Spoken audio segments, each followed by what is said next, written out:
नमस्कार विद्यार्थी मित्रांनो, आज आपण एक सामायिक समीकरणाचे उपयोजन ह्या टॉपिकवर सराव संच 1.5 बघू. तर आता हा जो टॉपिक आहे तो गणित भाग 1 मधील आहे. तर आता आपल्याला या सराव संचामध्ये काही शाब्दिक उदाहरणे दिलेली आहेत. म्हणजे येथे आपल्याला एक सामायिक समीकरणाचे उपयोजन करता दिलेलं आहे. म्हणजेच काय का शाब्दिक उदाहरणे सोडवून एक सामायिक समीकरणाचा उपयोग करायचा आहे. आणि त्यासाठी काय करायचंय आपल्याला एक्स आणि वाय हे चले मानून काय करायचे समीकरण तयार करायचे आणि ते समीकरण सोडून मग आपल्याला जे काय विचारलंय त्यांनी ते काढायचं आहे. तर आता आपल्याला उदाहरणाला म्हणजे सुरुवात करण्यापूर्वी तुम्हाला अतिशय महत्त्वाचं सांगायचं आहे. तुम्ही सर्व व्हिडिओ प्लेलिस्ट मध्ये जाऊन बघा. म्हणजे तुम्हाला ते सर्व व्हिडिओ सिरियली बघता येतील. आणि दुसरी गोष्ट, सराव संच जे आहेत ते क्रमाने घेतलेले आहेत. म्हणजे पहिल्यापासून तुम्हाला आतापर्यंत जे काही सराव संच झालेत ते सर्व सराव संच व्यवस्थित बघता येतील. म्हणून तुम्ही प्लेलिस्ट मध्ये जाऊन पहिल्या व्हिडिओ पासून सर्व व्हिडिओ बघत चला. परत तुम्ही जर एखादा सराव संच तुमच्या प्रॅक्टिस मध्ये राहिला नाही किंवा तुम्ही तो बरेच दिवस झालेत बघितले तर पुन्हा बघू शकता. म्हणजे तुमच्या भाग 1, 2, भाग 3 असे भाग त्यामध्ये मी घेतलेले आहेत. त्या भागाद्वारे तुमच्या लक्षात येईल की कोणत्या भागामध्ये सराव संच 1.2 आहे, 1.3 आहे, अशा प्रकारे. मग आता आपण काय करू, उदाहरणाला सुरुवात करू.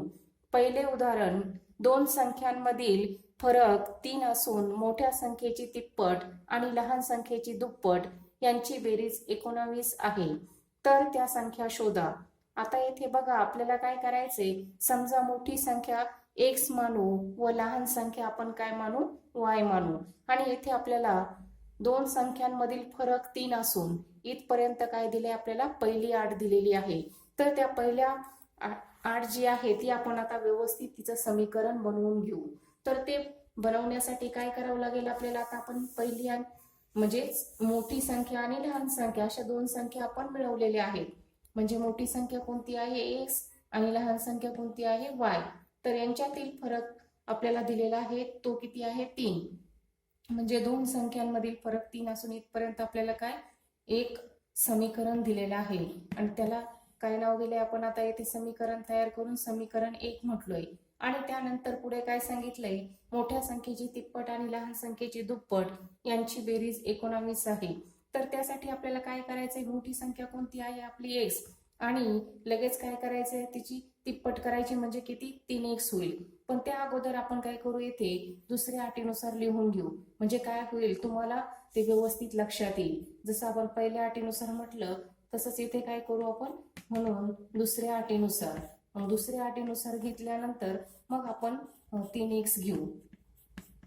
तर आता पुढे आपण लिहू शकतो काय का 3x तिप्पट सांगितली म्हणून काय घेता येईल आपल्याला, इथे 3x घेता येईल. त्यानंतर पुढे काय घेता येईल आपल्याला, तिप्पट आणि लहान संख्येची दुप्पट. मग लहान संख्या काय आहे आपली y, तिची दुप्पट केल्यावर किती होते, 2y. आणि पुढे काय सांगितलंय, यांची बेरीज किती आहे, 19. म्हणून इथे मध्ये चिन्ह कोणतं येईल, बेरजेचं येईल. आणि पुढे आपण बरोबर काय घेऊ शकतो, 19 घेऊ शकतो. मग आता आपण याला काय करू, समीकरण 2 नाव देऊ. म्हणजे आपल्याला दोन समीकरण मिळाले, 1 आणि 2. आता आपल्याला या दोन समीकरणांचं व्यवस्थित निरीक्षण करायचं आहे. मग ते निरीक्षण करण्यासाठी बघा आता आपल्याला काय करावं लागेल, चल बघावे लागतील आणि त्यांचे सहगुणक बघावे लागतील. जर आपण समीकरण 1 आणि समीकरण 2चं व्यवस्थित निरीक्षण केलं तर असं आपल्या लक्षात येतं का y चे जे सहगुणक आहेत ते कसे आहेत, वेगळे आहेत. पण त्यांचे चिन्ह जे आहेत एकमेकांच्या विरुद्ध आहेत. मग आपल्याला काय करावं लागेल ते का दोन्ही म्हणजे समीकरणाचे सहगुणक सारखे होण्यासाठी दोन्ही समीकरण 1 ला गुणावं लागेल. कारण का समीकरण 2 मध्ये 2y आहेत. म्हणून आपल्याला वरती समीकरण 1 ला काय करावं लागेल, 2 गुणावं लागेल. म्हणजे आपण ही स्टेप येथे घेऊ शकतो.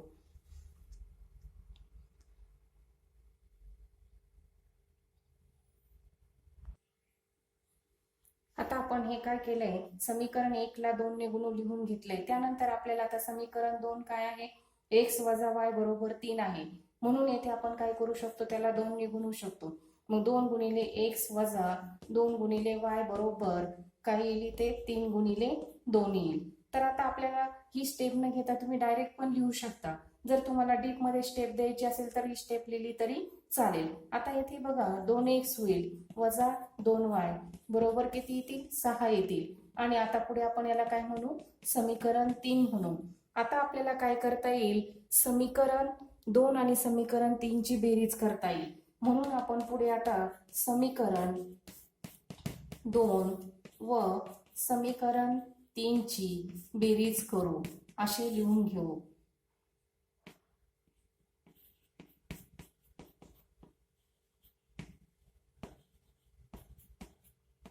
आता समीकरण 2 आपल्याकडे काय आहे, 3x अधिक 2y बरोबर 19.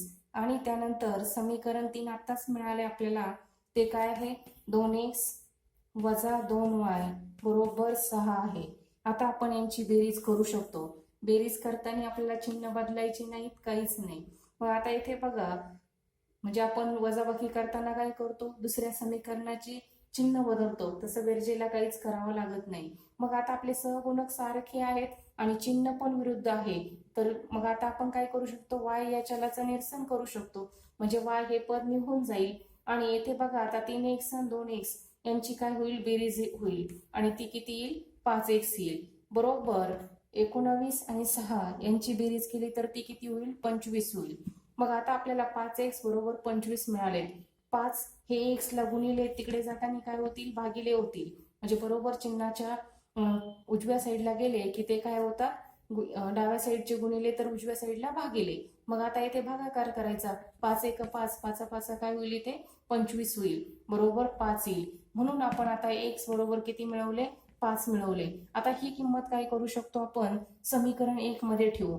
म्हणून x बरोबर 5 ही किंमत काय करायची, आपल्याला समीकरण 1 मध्ये ठेवायची.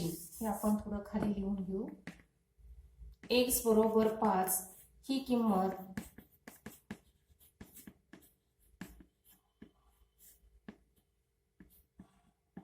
समीकरण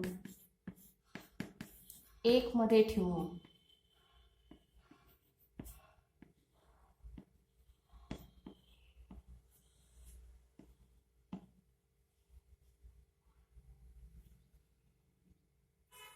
आता समीकरण 1 काय आहे आपलं, x वजा y बरोबर 3 आहे. म्हणजे आपल्याला काय करायचं, 1 च्या जागेवर काय करायचे, 5 ठेवायचे. म्हणजे 5 वजा y बरोबर 3 अशा प्रकारे स्टेप आपल्याला मिळेल. आता आपण काय करू शकतो, 5 इकडे काय आहेत, धन आहेत बरोबर, चिन्हाच्या पलीकडे जाताना काय होतील, ते ऋण होतील. म्हणून येथे आपण काय करू शकतो, पुढे स्टेप लिहू शकतो, ऋण y बरोबर 3 वजा 5. मग आता आपल्याला काय करता येईल, येथे 5 मधून 3 गेले, शिल्लक किती राहिले, 2 राहिले. आपण ही स्टेप पुढे लिहून घेऊ.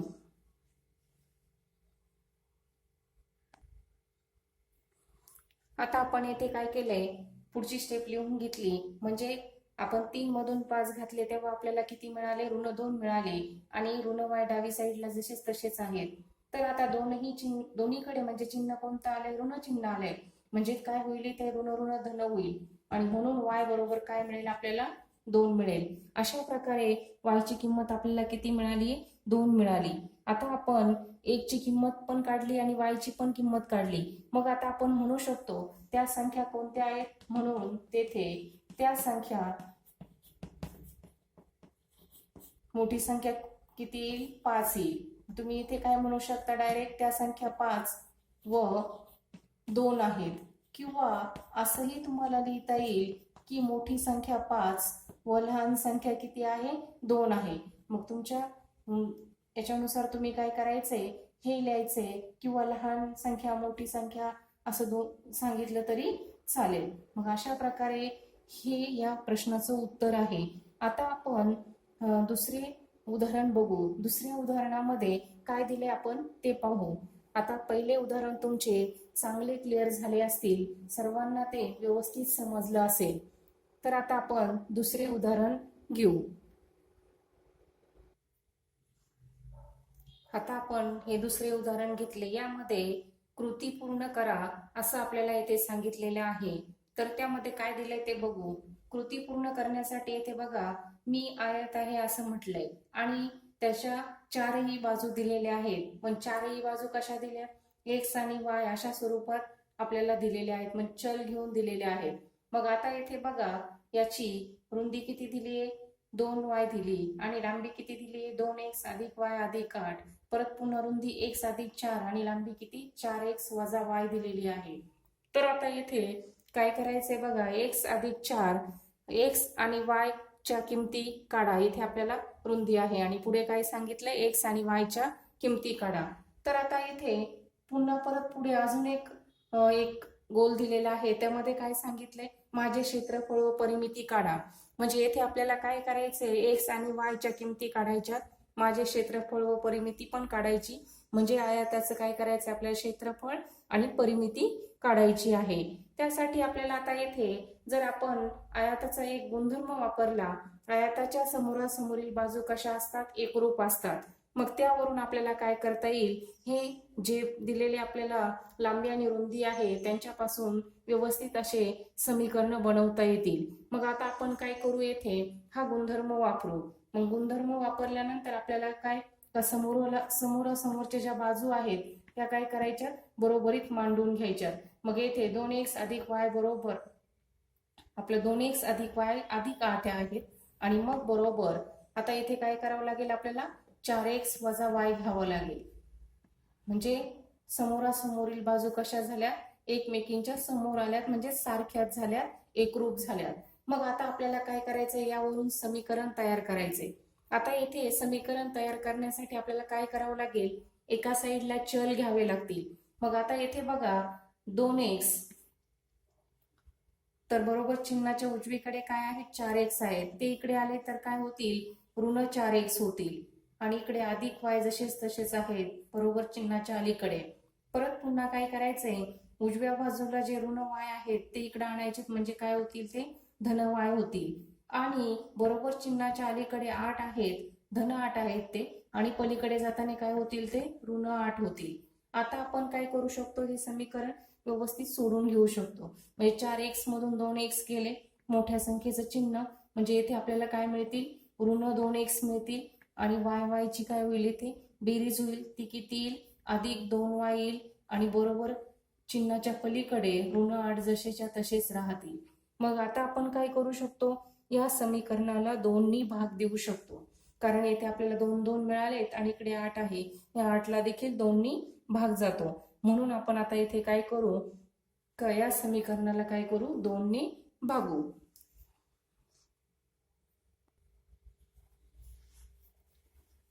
लिहून घेऊ का, 2 नी भाग देऊ, 2 नी भागू, 2 नी भागू असं लिहिल्यानंतर मग आता भागाकार करताना काय करावं लागेल, येथे बे एक बे बे एक बे होईल, आणि इकडे बे चोक 8 होईल. म्हणजे येथे आपल्याला काय मिळतील, ऋण x अधिक y बरोबर ऋण 4. मग अशा प्रकारे आपल्याला काय मिळेल, इथे एक समीकरण तयार होईल. आणि आपण त्या समीकरणाला काय म्हणू शकतो, आता इथे आपल्याकडे 1 आणि 2 समीकरण काही मिळालेत का, नाही. म्हणजे आपल्याला हे पहिलंच समीकरण मिळालंय, म्हणून आपण त्याला काय म्हणू, समीकरण 1. अशा प्रकारे आता आपल्याकडे समीकरण 1 मिळाले. आता आपण पुढच्या बाजू घेऊ आणि त्यापासून एक समीकरण मिळवू. आता आपण दुसऱ्या राहिलेल्या 2 बाजू घेतल्या, 2y बरोबर x अधिक 4. आता आपण काय करू, यातून एक समीकरण तयार करू.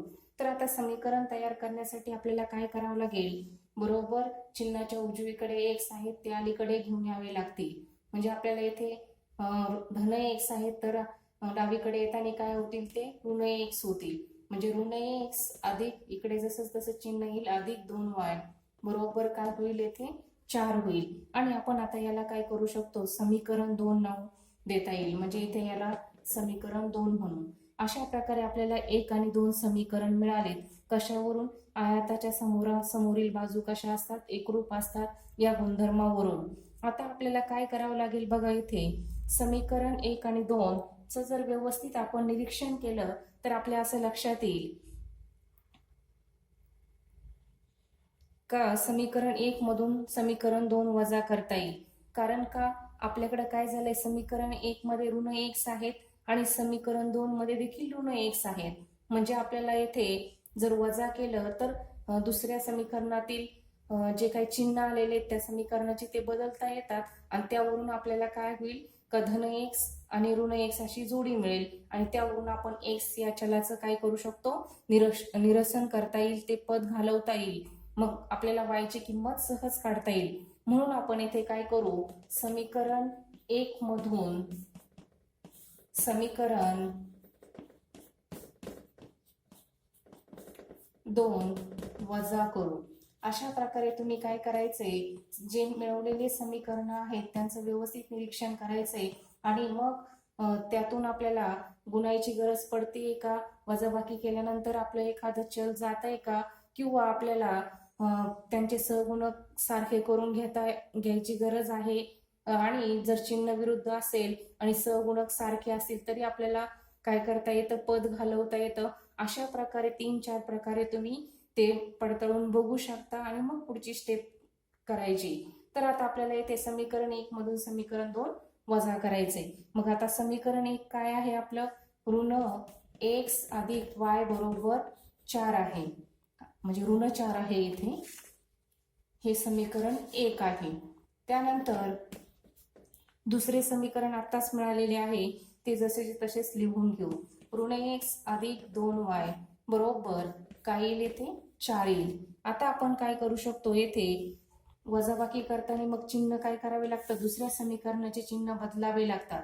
मग दुसऱ्या समीकरणाचे चिन्ह इथे काय करावे लागतील, बदलावे लागतील. मग इथे ऋण येतं, इथं काय होईल धन, इथे धन आहे तर इथे ऋण, इथं धन, इथे देखील काय होईल ऋण होईल. आता आपण x या चलाचं सहज निरसन करू आणि मग पुढे आता आपल्याला येथे 2y आणि y म्हणजे इथे ऋण 2y आहेत आणि वरती धन y आहेत. म्हणजे आपल्याला काय मिळेल, इथे 2y मधून 1y गेला, किती राहिले फक्त y आणि मोठ्या संख्येचं चिन्ह ऋण y येईल. बरोबर. आता इथे ऋण चिन्ह आहे, धन होईल आणि ते चिन्ह जसंची तसंच येईल. आता तुम्हाला इथे महत्वाचा एक रूल सांगायचा आहे, जर दोनही संख्या सारख्या असतील आणि त्यांना ऋण चिन्ह असेल तर त्यावेळी जे उत्तर येईल, म्हणजे आपण दोनही संख्यांना ऋण चिन्ह आलं म्हणजे बेरीजच करणार आणि जे चिन्ह आहे ते चिन्ह जसंची तसंच घ्यायचंय. कारण येथे धन ऋण असताना आपण काय करतो, मोठ्या संख्येचं चिन्ह देतो. पण जेव्हा दोनही चिन्ह ऋण असतील तर त्यावेळेस काय करावं लागतं, आपल्याला जे काय आहे संख्यांना चिन्ह ते तसंच मांडावं लागतं. जसं आपण बेरजेला करतो तसं. बेरजेला बघा, दोन संख्यांची बेरीज असेल तर तिथे लहान मोठ्या संख्येचा विचार केला जात नाही, लगेच डायरेक्ट बेरीजचं चिन्ह त्या उत्तराला दिलं जातं, त्या पद्धतीने. आता येथे बघा ऋण काय होईल, येथे धन होईल. म्हणजे y बरोबर किती मिळतील आपल्याला, 8 मिळतील. अशा प्रकारे y ची किंमत किती मिळाली आपल्याला, 8 मिळाली. ही किंमत काय करू शकतो आपण, y बरोबर 8 ही किंमत आपण समीकरण 1 मध्ये ठेवू.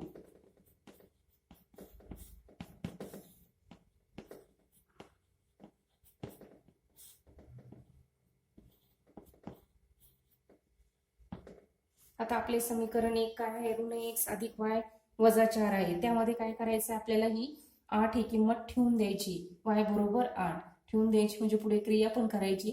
म्हणून ऋण x जसेच्या तसेच, नंतर काय अधिक y च्या जागेवर काय करायचं, आपल्याला 8 ठेवायचे बरोबर ऋण 4. आता किंमत लगेच ठेवून घेतली आपण, डबल पुन्हा समीकरण मांडलं नाही. तर आता इथे काय होईल, धन 8 आहे, तिकडे जाताना काय होतील, म्हणजे कुठं गावाला नाही जात, ते बरोबर चिन्हाच्या पलीकडे जातात. ऋण x बरोबर ऋण 4 ऋण 8 होतील. इकडे धन तर तिकडे जाताना काय ऋण.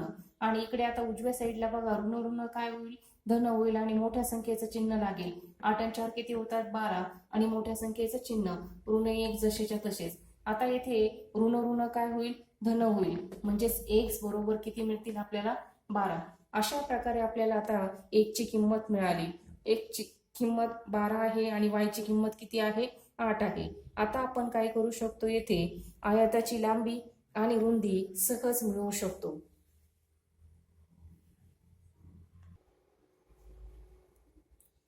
आता येथे काय करू आपण, आयताची लांबी बरोबर 4x वजा y हे आपण लिहून घेतले. आता त्याच्यामध्ये काय करायचे, किमती टाकायच्या. तर आपल्याला x ची किंमत काय मिळाली आणि y ची किंमत काय मिळाली ती ठेवू.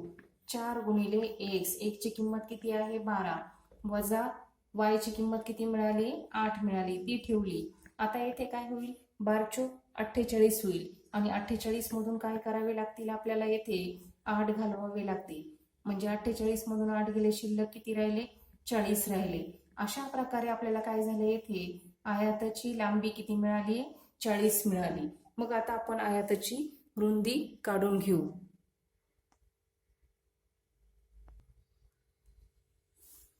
आता आपण येथे आयताची रुंदी बरोबर 2y घेतलेली आहे. आपण आता येथे काय केलंय का ज्या सहज निघतील अशा रुंदी येथे घेतल्यात म्हणजे कमी तिथं क्रिया होईल अशा.